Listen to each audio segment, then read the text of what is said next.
Pensamos que la perfección es un mejoramiento de nuestro carácter. O sea, hoy día soy mejor que ayer. Mañana voy a ser mejor que hoy. No soy perfecto, pero como dice el apóstol Pablo, estoy en el camino y no lo he alcanzado, pero lo voy a alcanzar algún día. Y pasan las semanas y los meses y los años. Por un lado, uno se puede sentir orgulloso de que he sido mejor que hace un año. Me siento mejor que los demás. Esa es una consecuencia de creer de esa manera la perfección. Por otro lado, y me ha tocado ver a hermanos bien ancianos de la iglesia, bien fieles con sus diezmos, bien fieles en todas las cosas, pero amargados. ¿Por qué?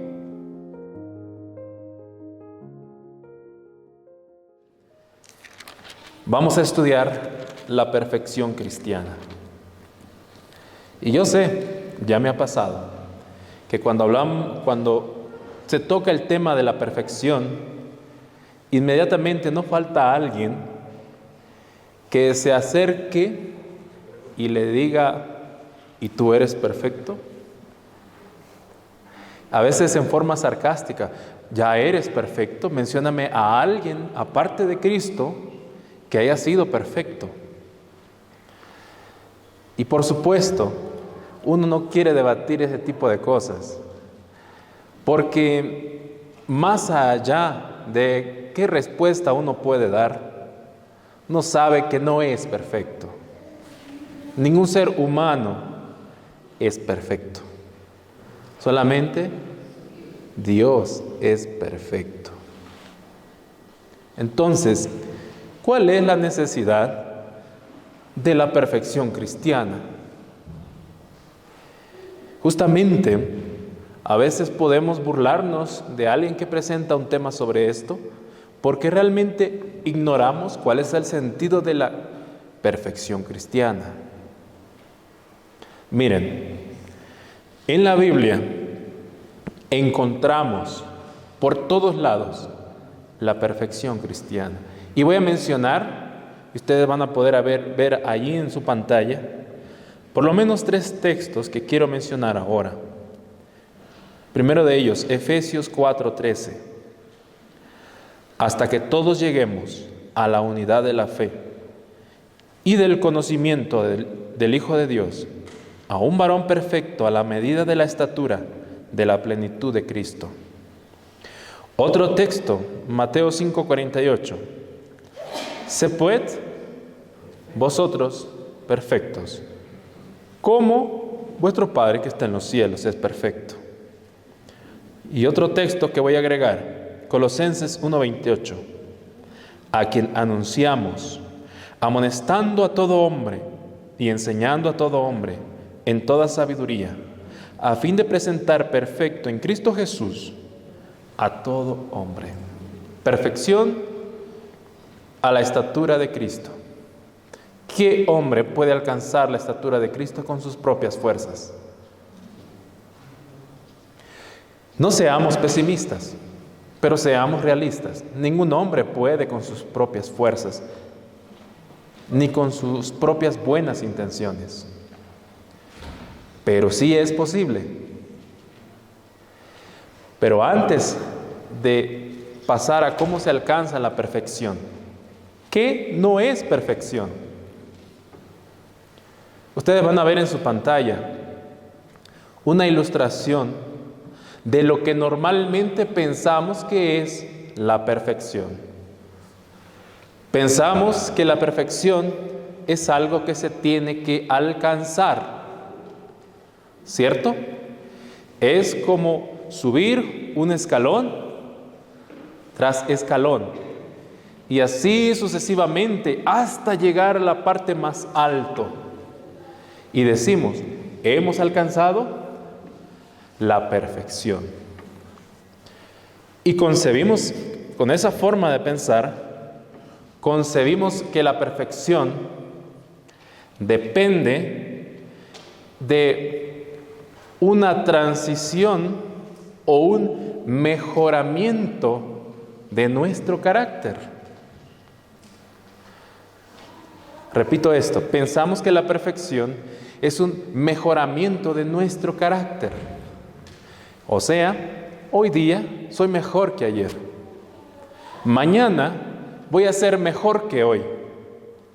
No soy perfecto, pero como dice el apóstol Pablo, estoy en el camino y no lo he alcanzado, pero lo voy a alcanzar algún día. Y pasan las semanas y los meses y los años. Por un lado, uno se puede sentir orgulloso de que he sido mejor que hace un año. Me siento mejor que los demás. Esa es una consecuencia de creer de esa manera la perfección. Por otro lado, y me ha tocado ver a hermanos bien ancianos de la iglesia, bien fieles con sus diezmos, bien fieles en todas las cosas, pero amargados. ¿Por qué? Porque nunca en sus vidas han alcanzado esa cima. ¿Por qué? Porque puede pasar que en una semana, si tú tienes, por ejemplo, algún pecado, algún mal hábito, ya sea de salud, ya sea de lo que sea, tú te propones esta semana, voy a lograr esto, y lo logras, y vas subiendo, y llegas al fin de la semana, pero no puedes soportar la tentación, y tomas eso que habías prometido no hacer. Dicho sea de paso, Dios no quiere nuestras promesas. Dios quiere cumplir sus promesas de Él en nosotros, por medio de su palabra, por medio de Cristo, por medio de la fe. Amén. Pero si tú prometes, entonces te das cuenta de que va subiendo, pero caes otra vez. Y otra vez vas bajando escalón tras escalón y otra vez comienzas desde un principio. ¿Cierto? Otra vez a escalar desde un principio y ahí vas, y otra vez caes y otra vez. Pero puedes sostenerte por mucho tiempo. Yo he logrado hace un año vencer este pecado, pero al año siguiente vuelves a caer. O sea, personas ancianas que han prometido durante toda su vida cumplir al pie de la letra los mandamientos de Dios, pero nunca lo han logrado y se sienten amargados. Han fallado y se sienten perdidos. Entonces yo pregunto, ¿de qué nos sirve si no tenemos paz? Porque Dios promete, cuando Él hace las obras en nosotros, darnos paz. Como dice Isaías, tenemos paz porque tú has hecho en nosotros todas tus obras. Pero esta forma de pensar no es perfección cristiana. Quizá podríamos llamarlo perfeccionismo, que no es lo mismo. Perfeccionismo y perfección son cosas muy distintas, bíblicamente. Pero también podríamos llamarlo evolución. Evolución. Y ahora vamos a ver algo acerca de la evolución. Esa cita la encontramos en Lecciones sobre Fe. Ustedes pueden buscar el libro Lecciones sobre Fe de John C. Waggoner y ellos hacen un estudio completo acerca de si tu corazón es evolucionista o es creacionista. Porque nosotros creemos en un Dios, ¿cierto? Un Dios creador. Creemos que la tierra fue formada por su palabra y en 7 días, literalmente, creó todas las cosas. Hay quienes creen que representa un año o varios miles de años, pero creen en la Biblia, pero creen que esos 7 días son evolución. ¿Ok?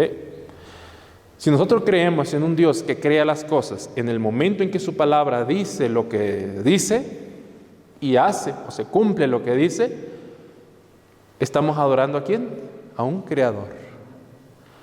Pero si nosotros creemos que Dios no creó el mundo en 7 días literales, sino que lo hizo a través de miles de años, que fue mejorando, entonces no creemos en un Dios creacionista o creativo, sino en un Dios evolutivo.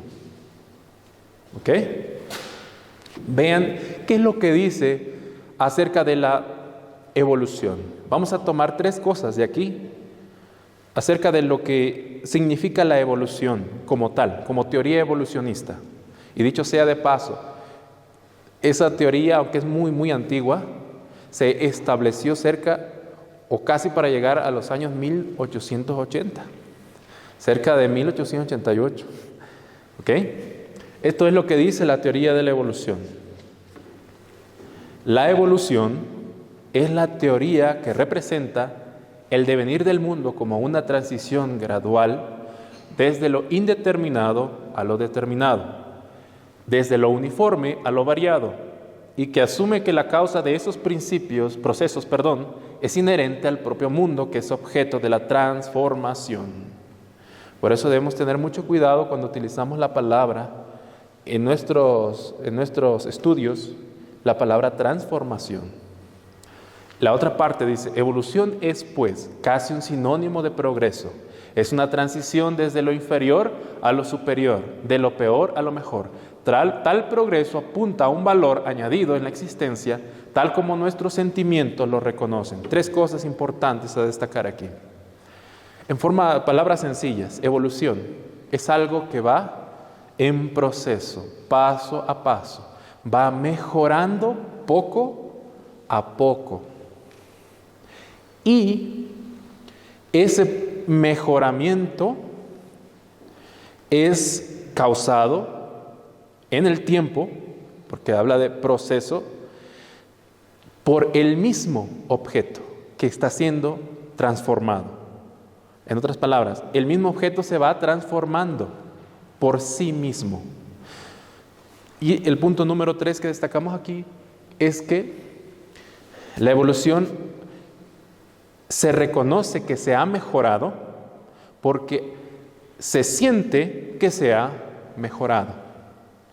Repito 3 cosas. Mejorar poco a poco, y el objeto se mejora a sí mismo, y el objeto siente que está mejorando. ¿Ok? Por eso es que ustedes ven la teoría de Charles Darwin y todos ellos presentan animales que van mejorando y que a través de los años, los dinosaurios que se convirtieron en no sé qué, que la planta le salió esto, que le salieron una cola o aletas. ¿Por qué? Porque el objeto va mejorando. El objeto va mejorando por sí mismo, no depende de nada externo, sino de en sí mismo. Y el objeto siente que en sí mismo, o sea, se siente mejor, siente que ha mejorado o cree que ha mejorado porque siente que ha mejorado. Ahora, hermanos, vean otra vez esta imagen. En la vida cristiana, si nosotros creemos que la perfección es ir poco a poco y después sientes que vas mejorando, pero como sucede en la evolución o en la teoría de la evolución, todo proceso que llega a una cima se destruye por una catástrofe, ¿cierto? Y otra vez comienza otra era de evolución. En nuestra vida cristiana sucede exactamente lo mismo. Vamos mejorando, prometemos y prometemos. Creemos que, incluso podríamos creer que Dios lo está haciendo, pero realmente en nuestro corazón estamos creyendo que nosotros lo estamos haciendo. Realmente nosotros lo estamos haciendo. Entonces vas subiendo y subiendo. Viene la catástrofe, viene la caída en el pecado y te sientes terrible. Comienza otra vez el proceso de evolución. Entonces, hermanos, si tú crees que tu carácter depende de esta forma de pensar, nunca vas a alcanzar esa perfección. Entonces, ¿cómo es? ¿Cómo es el tema de la perfección? Por tiempo, no voy a explicar todo el tema de la perfección cristiana. Les recomiendo que busquen en el libro Lecciones sobre Fe, en la última parte, en el último capítulo. Se van a llevar 2 horas ahí porque son 20 y tantas páginas que E.J. Waggoner desarrolla acerca de la perfección cristiana. Estoy tratando de hacerlo lo más sencillo posible. Entonces, vas subiendo, te quedas en un sitio y ya te sientes mejor que el otro, ¿cierto? Y condenas al otro. Incluso podríamos utilizarlo en la propia dieta. El otro está fallando y lo condenamos, ¿cierto? Así en todos los aspectos de la vida cristiana. Pero nunca vas a llegar a la perfección, o quizás llegas y luego te vuelves a caer. Ok. Ahora entonces, ¿cómo es? ¿Será que Dios nos ha dejado alguna forma sencilla de entender la perfección? Sí. ¿Ok? Sí. Quizá por el tiempo no vamos a leer toda la parábola, fíjense qué casualidad, la parábola de la vid y los pámpanos. La parábola de la vid y los pámpanos. Y vean a continuación 3 cosas importantes que voy a resumir. Ustedes pueden estudiar el capítulo completo, y también les recomiendo que estudien El deseo de todas las gentes, donde habla de la vid y los pámpanos. 3 cosas importantísimas que hay que destacar en esta parábola. En primer lugar, ¿quién es la vid? Cristo. ¿Quiénes son las ramas? Nosotros. Pregunto, ¿fuimos arrancados alguna vez de la vid? Sí, fuimos arrancados. El pecado, la caída, ¿cierto? Entonces, ¿de qué manera podemos estar otra vez en la vid? Injertados, ¿ok? Injertados. O sea, cuando fuimos cortados, morimos en nuestros delitos y pecados. Pero gracias a Dios y a Jesucristo, su Hijo, que nos da la maravillosa oportunidad de volver a estar conectados en la vid, injertados. Es decir, somos adoptados nuevamente. El mensaje de la adopción como hijos de Dios, siendo participantes de la naturaleza divina. Segundo punto, la vida de la vid es la vida de los pámpanos. Otra vez, somos injertados. ¿Y qué sucede cuando somos injertados? La savia que viene desde la raíz, se origina desde la raíz, que realmente ya hemos estudiado, que se refiere, ¿cuál es el origen de la sabiduría y de la vida? ¿De Cristo? El Padre. Proviene desde el Padre. Entonces, podemos decir, el Padre proviene la raíz y sube. Entonces, el tronco como tal, Jesucristo, nos comienza a impartir ¿su qué? Su vida, que también es llamado su justicia, porque la vida de Cristo fue una vida justa, perfecta. ¿Escucharon eso? Perfecta. ¿Por qué? Porque vivió por fe. ¿Y porque quién es perfecto? El Padre, ¿cierto? Y porque Cristo vino a revelar ¿a quién? Al Padre, el carácter del Padre. Por eso nos decía el texto, sed vosotros ¿qué? Perfectos como vuestro Padre. No seas perfecto por ti mismo. No te esfuerces por ti mismo, sino que simplemente cree que puedes ser injertado en la vid que es Cristo. Eso significa estar en Cristo.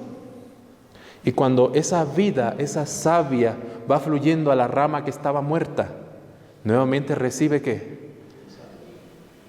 recibe la vida. La vida. ¿Y esa vida qué es? ¿Cómo es? Perfecta. Perfecta. Y otra vez, esa rama viene a ser ¿qué? Perfecta. O sea, la perfección no depende de poco a poco. La perfección depende de estar conectado y permanecer. ¿Por qué? ¿Qué pasa si te desprendes otra vez? Otra vez estás muerto en tus delitos y pecados. Entonces la perfección cristiana no depende de cuán bueno eres tú o de cuán mejor eres tú que los demás. Depende es que estés conectado con Cristo. Y así mismo estás conectado con el Padre. Entonces podemos decir, ¿podemos caer en pecado? Depende de nosotros. En nosotros está la decisión de permanecer conectados en la vid o separarnos de la vid. Cuando nos separamos, cuando cedemos a la tentación, nos separamos. Y se puede decir que estamos muertos en delitos y pecados. Pero cuando estamos conectados, nuestra vida es perfecta. Desde el nacimiento. ¿Cómo así? ¿Sí? Porque estás conectado a una vida perfecta.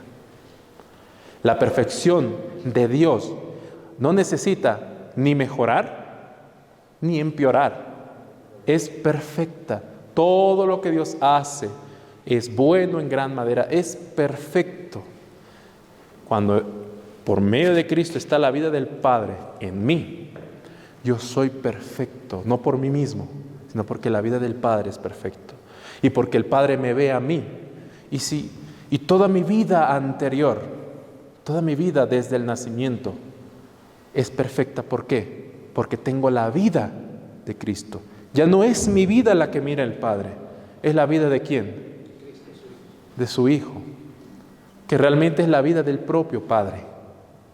¿Se entiende lo que es la perfección cristiana? Pregunto, en forma sencilla, sin tanto que rebuscar. Yo sé que hay mucho que investigar, hay muchos textos que tenemos que entender acerca de esto, pero básicamente, de forma básica, entendemos qué no es perfección y qué sí es perfección. Perfecto, entonces me da gusto que se haya comprendido. ¿Ok?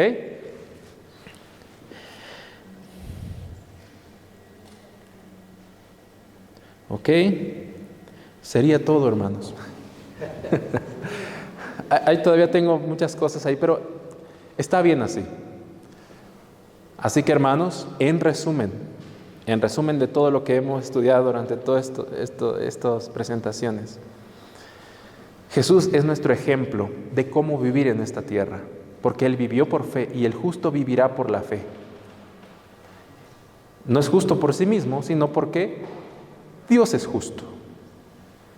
Y la justicia de Dios es su propio carácter y es su propia bondad. Y Dios es misericordioso, tardo para la ira, grande en bondad. ¿Recuerdan ustedes la parábola del buen samaritano? La perfección no es dejar de hacer algo. La perfección es hacer algo. ¿Me entienden? No es dejar de pecar, sino hacer el bien. La perfección, dejar de pecar, no te hace perfecto, porque entonces estás pensando así como ese individuo que estaba subiendo ahí. Es decir, yo dejo de pecar y entonces voy a ser perfecto. No. Perfecto, estar conectado. El resultado de eso es dejar de pecar. Ya no transgredes la ley porque estás conectado a la vid. Estás en Cristo y Cristo en ti. El buen samaritano dice que hizo uso de misericordia. Eso es perfección. Hacer el bien, el uso de la misericordia, porque Dios es misericordioso. Que Dios les bendiga grandemente y nos vemos en alguna otra ocasión. Vamos a orar, vamos a poner rodillas, vamos a concluir con una oración.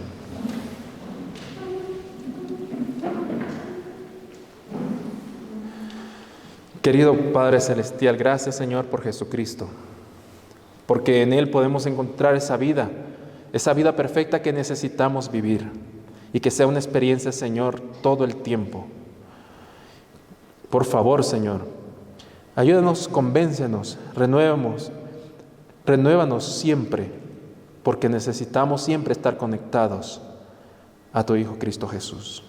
Gracias, Señor, por esa vida, por librarnos de la esclavitud del viejo hombre, del cuerpo de pecado, y nos das la victoria, porque la victoria simplemente es la fe, porque la fe obra en nuestro corazón. Obra, Señor, esa fe en nuestro corazón. Gracias por ese regalo maravilloso. Bendice a cada hermano que ha abierto su corazón y que ese corazón es transformado en un momento. En el nombre de Jesús, Señor, lo pedimos. Amén.